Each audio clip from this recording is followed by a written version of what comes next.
नमस्कार, मैं नितिन कुमार और आप देख रहे हैं भारत 24। आज हम बात करेंगे आपसे बेरोजगारी की। बेरोजगारी इस समय पूरे देश में चरम पर है। जीडीपी -23.9% पर जाकर चली गई है, जिसका मुख्य कारण कोरोना वायरस है, जिसकी वजह से लाखों लोगों ने, करोड़ों लोगों ने अपनी नौकरी गंवा दी है। और जिसको देखते हुए युवाओं में खासा रोष है, गुस्सा है, और जो पढ़ा लिखा तबका है वो पूर्ण रूप से एक तरीके से सरकार से मांग कर रहा है कि हमको नौकरी दो, हमको रोज़गार दो।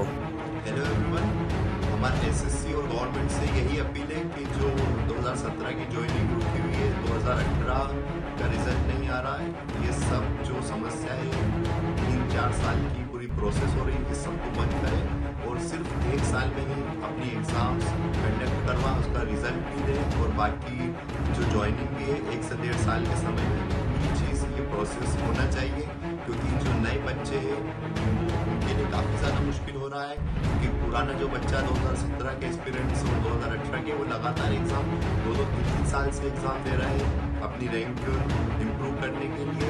और इस वजह से जो नया कट ऑफ जा रहा है, हर साल 10 से 11 नंबर कट ऑफ बढ़ रहा है, जिससे जो नया एक्सपीरियंस है उसको एग्ज़ाम क्लियर करने में काफ़ी दिक्कत हो रही है। और अगर वो टियर 1 क्लियर भी कर लेता है तो टियर 2 में उसका सिलेक्ट होना काफ़ी मुश्किल है, जिससे लगातार स्टूडेंट्स का बढ़ना और ज्वाइनिंग नहीं आना इसका एक कारण है। इसलिए हमारी अपील है एसएससी से, गवर्नमेंट से, कि ये प्रोसेस अपना सुधारें और जल्द ज्वाइनिंग दे सकें और जल्द रिजल्ट दें। जय हिंद।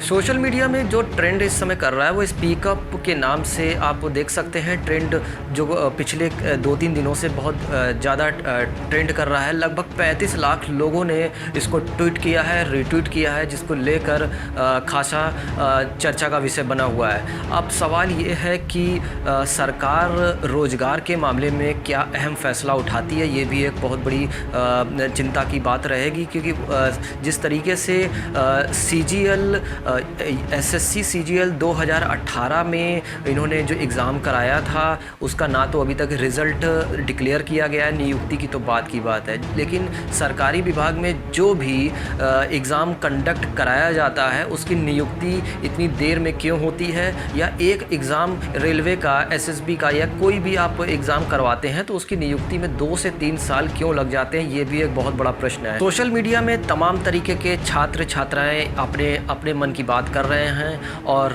कई लोग तो एक पिक्चर भी जो है उसको शेयर कर रहे हैं, जो कि आपके सामने आपकी स्क्रीन पे दिखाई दे रही है। और कई लोगों का ये भी कहना है कि प्रधानमंत्री जी, हमारे मन की बात भी सुनिए। आप अपने मन की बात कर रहे हैं, हमारे मन की बात सुनिए। क्योंकि जो स्टूडेंट है, जो जॉब वाला है, जिसकी जॉब चली गई है, वो किस तरीके से अपने घर को और अपने परिवार को पालेगा, ये भी उसके लिए एक चिंता का विषय है। तो जिसको लेकर एक पूरे समुदाय में, एक शिक्षित समुदाय में बहुत बड़ा रोष है। लेकिन आप इसको भी ये भी समझिए कि सरकार जिस तरीके से काम कर रही है, उसको लेकर एक शिक्षित वर्ग में काफ़ी रोष है। क्योंकि वो लग रहा है कि वो सरकार काम नहीं कर रही है, और इतने बड़े तादाद पे वो किस तरीके से रोज़गार मुहैया कराएगी, ये भी एक बहुत बड़ा फ़िलहाल सरकार के लिए एक प्रश्न होगा। और सरकार इसको किस तरीके से हैंडल करती है, ये भी एक बहुत बड़ा देखने वाली बात फ़िलहाल होगी।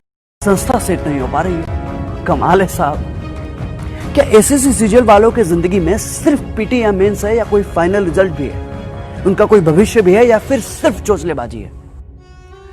एक स्टूडेंट आपसे ये पूछता है कि आखिर कब तक सरकार और सरकारी आयोग हमारी जलती हुई जवानी को झुलसाते रहेंगे? आखिर कब तक हमारे जज्बातों को दरकिनार किया जाता रहेगा? आखिर कब तक हम अपने कैरियर को बनाने की जिद कैरी करते रहेंगे? 2017 वाला भी एसएससी का रिजल्ट अटका पड़ा है। 2018-19 का तो छोड़ ही दीजिए। आरआरबी वालों का भी कोई पता नहीं है, और ये एनटीपीसी वाले भी हिमालय की गोद में समाधि ले चुके हैं। तो ऐसे में हम स्टूडेंट क्या करें, किससे कहें? पढ़ा लिखा तबका जो कि एक शिक्षित वर्ग से है, जो एसएससी एग्ज़ाम दे रहा है, जो रेलवे का एग्ज़ाम दे रहा है, जो एनटीपीसी का एग्ज़ाम दे रहा है, वो भी मांग कर रहा है कि हमारे एग्ज़ाम कब कंडक्ट कराएंगे। फ़िलहाल जेई और नीट के लिए मारामारी चल रही है। सरकार कह रही है हम एग्ज़ाम कराएंगे और जो स्टूडेंट हैं वो कह रहे हैं कि एग्ज़ाम ना कराया जाए। हालांकि आज कुछ चरणों में भी कंडक्ट कराया गया था, जिसमें समाचार पत्रों में भी इसका उल्लेख है। सोशल डिस्टेंसिंग बनाई गई है और उस तरीके से एग्ज़ाम कंडक्ट कर रहा है। लेकिन आप इस बात को मानिए कि एग्ज़ाम कंडक्ट करवाना अलग है और उस चीज़ को जिस तरीके से पिछले एसएससी की बात करें या फिर आप एनटीपीसी की बात करें, कई ऐसे एग्ज़ाम इन्होंने कंडक्ट करवाए एग्ज़ाम और इसके रिज़ल्ट भी नहीं घोषित किया गया। कुछ जो अभ्यर्थी हैं, कुछ अभ्यर्थियों का यहाँ तक कहना है कि पैसे ले लिए जाते हैं। रेलवे की मैं आपको बात बता रहा हूँ कि वो पैसे ले लेते हैं, एग्ज़ाम कंडक्ट नहीं होता है तो लाखों करोड़ों रुपए सरकार की जेब में चले जाते हैं। तो ये भी एक तरीके का मान के चलिए कि सरकार के विरुद्ध जो लोगों का गुस्सा भरा हुआ है वो कहीं ना कहीं सोशल मीडिया के जरिए निकल के सामने आ रहा है। एसएससी के परीक्षार्थियों की जो मांग चल रही है, speak up for SSC railway students, मैं उसका समर्थन करता हूं। इस देश की सरकार ने एसएससी के विद्यार्थियों से पैसे लूटकर अपने खजाने को भरने का काम किया है। वो परीक्षार्थी आज बेरोजगार होकर भटक रहे हैं। सरकार की ये नैतिक जिम्मेवारी बनती है कि उन परीक्षार्थियों को तत्काल प्रभाव से ज्वाइनिंग दें, जिन लोगों का सिलेक्शन हो चुका है उनको।